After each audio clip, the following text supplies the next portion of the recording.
কয়টা মাজার আছে? আপনি বাংলাদেশের মাজার তো দেখলে মনে হবে এটা গরিব দেশের মাজার। মিশরে যান, হাফেজুল হাদিস ইমাম ইবনু হাজার আসকালানী রহমতুল্লাহ আলাইহির মাজার, কি শান শৌকতলা মাজার। হাফিজুল হাদিস ইমাম জালালউদ্দিন সুয়ুতি রহমতুল্লাহ আলাইহির মাজার দেখুন। ইমাম বদরুদ্দিন আইনি, ইমাম শিহাবুদ্দিন কাস্তালানির মাজার আছে মিশরে।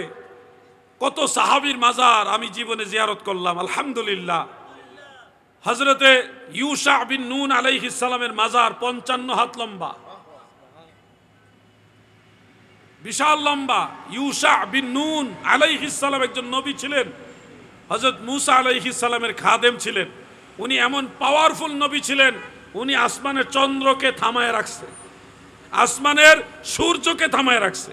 সূর্যকে বলছে আমি যার আদেশে এখানে আসছি তুমি তার আদেশেই অস্তমিত হও, অতএব তুমিও আদেশপ্রাপ্ত আমিও আদেশপ্রাপ্ত, আমি যতক্ষণ না বলবো ততক্ষণ এখানে থেমে থাকো।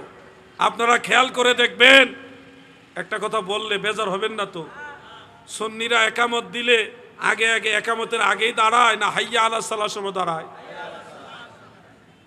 কেন দাঁড়ায়? সুন্নিদের জিজ্ঞাসা করবেন আপনারা হাইয়া আলাস সালার সময় দাঁড়ান কেন? তারা বলবে আমার দয়াল নবীজি এই সময় দাঁড়াইছে, আমরা নবীর অনুসরণ করি, নবী যেদিকে আমিও সেদিকে। আল্লাহর রসুলের অনুসরণ করার জন্য একামতের আগে দাঁড়াই না, নবীজি হাইয়া আলাস সালার সময় দাঁড়াইছেন এই জন্য ওই সময় আমরা দাঁড়াই। কিন্তু আপনি দেখবেন যারা মাজার বিরোধী, যারা পীর আউলিয়া বিরোধী, তারা একামত দেওয়ার আগেই বলে দাঁড়িয়ে কাতার সোজা করুন, মোবাইল ফোন বন্ধ করুন, বলে কিনা? এটা সরাসরি বিদআত। একামতের আগে দাঁড়ানোর কোনো সিস্টেম নাই, এটা সুন্নাহর আমলের বিপরীত আমল। আজও পর্যন্ত হারামাইন শরীফাইনে মক্কা মুকাররমা মদিনা মুনাওয়ারায় নজর করে দেখবেন, মিডিয়াতে প্রয়োজনে দেখবেন, মক্কা মদিনার ইমাম সাহেবরা একামত শেষ হইলে আরবিতে বলে সফু সুফুফাকুম, আপনাদের কাতারগুলি সোজা করুন। আরবিতে বিভিন্ন শব্দে ওনারা এগুলি বলে, তারপরে নামাজ শুরু করে। দেখবেন আপনারা খেয়াল করে, যারা হজ করছেন, উমরা করছেন, মক্কা শরীফে মদিনা শরীফে কিছুদিন ছিলেন, তারা তো নিজের চোখে দেখছেন। এবং মসজিদুল আকসা শরীফ ওই আমলটা আছে, আমি নিজে দেখে আসছি। একামত শেষ হলে ইমাম সাহেব বলে দাঁড়িয়ে কাতার সোজা করুন। আর আমাদের দেশে একামত শুরু করার আগেই কই দাঁড়ায় কাতার সোজা করেন। তাহলে নবীর সুন্নত বাদ দিয়া মাজার ভেঙে ফেলতে চাও? মাজার তো সুন্নতের বিরোধী জিনিস না।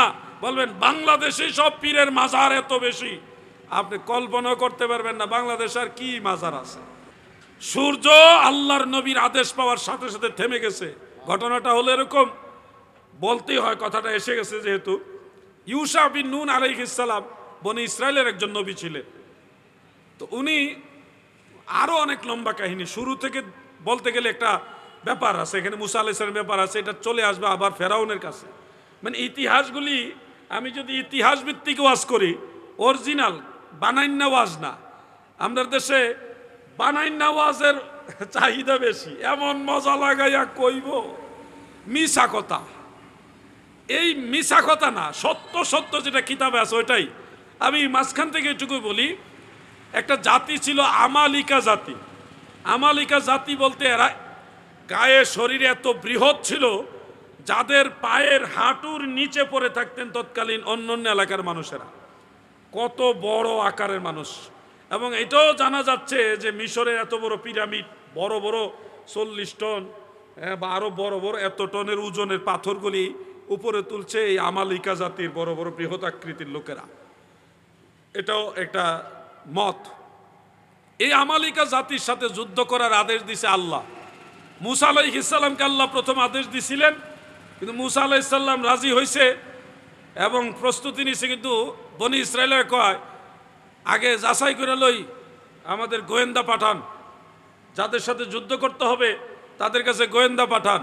এখন যুদ্ধ করার আগে গোয়েন্দা গিয়ে দেখে এরা এত বড় সাইজের যে এদের সাথে যুদ্ধ করবো কেমনে, তরবারি বরাবর হইলে না বাড়ি দিত। তাদের হাঁটুর নিচে পড়ে থাকে, এত ছোট সাইজের হলো বনি ইসরাইল, আর এরা হইলো অত বড় যাদের বুক বরাবর কে হাঁটু বরাবর তারা হয় না, তরবারি বাড়ি দিব কমনে। এই দৃশ্য দেখা বনি ইসরাইলের জাতি মুসা আলাইহিস সালামের কাছে এসে কয়, আমরা যুদ্ধে নাই। কেন? যে আপনি জানেন আপনার আল্লাহ কাদের সাথে যুদ্ধ করতে কইছে, এই ঘটনা এরা এত বড়। মুসা আলাইহিস সালামকে আল্লাহ যেহেতু বলছে অবশ্যই তিনি সাহায্য করবে, তোমরা সবাই আমার সাথে চলো। বনি ইসরাইল কয়, তুমি আর তোমার আল্লাহ গিয়া যুদ্ধ কইরা এলাকা ক্লিয়ার কইরা দাও, এরপরে আমরা গিয়ে বসবাস করব। নাউজুবিল্লাহ কর।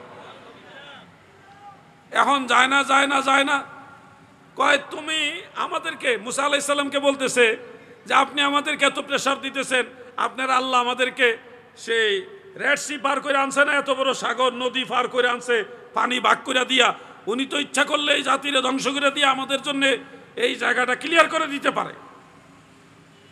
এই জাতি বড় ডেঞ্জারাস জাতি। আপনারা যে বলেন নীল নদ, আসলে নীল নদ না, এটা রেড সি। এটা নদীর মতোই, একটা বেশি বড় না, আমাদের পদ্মা নদীর মতো একটা নদী। এটার নাম হইল রেড সি। এইটা পার হয়েছে 12টা রাস্তা দিয়ে পার হয়ে এই পার আইসা আমরা পানির পিপাসা লাগছে, আপনার আল্লাহরে কোন আমাদের পানি খাওয়াইতো। কি খাওয়াইতো? পানি খাওয়াইতো। এখন রেড সি বা সাগরের পানি তো লবণাক্ত, এটা পান করা যায় না। এখন আল্লাহ পার করছে, পানি খাওয়াইতেই। আল্লাহ কয়, মুসা তোমার হাতের লাঠি দিয়ে এইভাবে আঘাত করো। আঘাত করছে 12টা গোত্র 12টা জায়গায় এইভাবে আঘাত করছে, এবং 12 জায়গায় অটোমেটিক মিষ্টি পানি, পাশেই কিন্তু সাগর, এখানে আঘাত করছে, এখান থেকে মিষ্টি পানি বের হইতেছে। আলহামদুলিল্লাহ, আমি সেই কুয়াগুলি দেখে আসছি, এখনো সেই কুয়ার চিহ্ন আছে, এবং বুদ বুদ বুদ বুদ করে একটু পানি এখনো কোনো কুয়া থেকে উঠতেছে। আলহামদুলিল্লাহ বলে। এই পানি খাওয়ার পরে কিছু দূর সামনে গিয়ে আমরা খিদা লাগছে, আমরা এখন খাবো কি? আপনার আল্লাহর কথায়, আপনার কথাই তো আসলাম, এখন খাবো কি? তো ওই আল্লাহ তাআলা মান্না ওয়া সালাওয়া দিলেন, জান্নাতি খাবার বা আসমানি খাবার দেওয়ার পরে এখন কিছুদিন খায়া কয় আমরা এক জাতের খাওয়ান ভাল লাগে না, নতুন খাবার দিই তখন, যেগুলির মধ্যে একটু জাল টক আছে, জমিনের জাল টক পেঁয়াজ রসুনওয়ালা খাবার। তো আল্লাহ তাআলা কয়, যেহেতু তারা জাল টক খাইতে যায় জমিনের খাবার, তাহলে জমিন আমি এটা উর্বর করে দিলাম, তাদেরকে বলো চাষবাস করে খাইতে। এই চাষবাস করে খাওয়া শুরু হইল। এখন যে খাওয়া শুরু করছে, এখন হাঁটতেছে যাইতেছে, কিন্তু যেদিকে যায় রাস্তা নাই, গিয়ে দেখে বিশাল বড় পাহাড়, হাঁটে আর সামনে যার সরকারি খাওয়ান খাইতেছে আর কি, মানে আল্লাহর দেওয়া খাওয়ান খাইতেছে আর হাঁটতেছে, কিন্তু ওই এরিয়া থেকে আর বের হইতে পারতেছে না।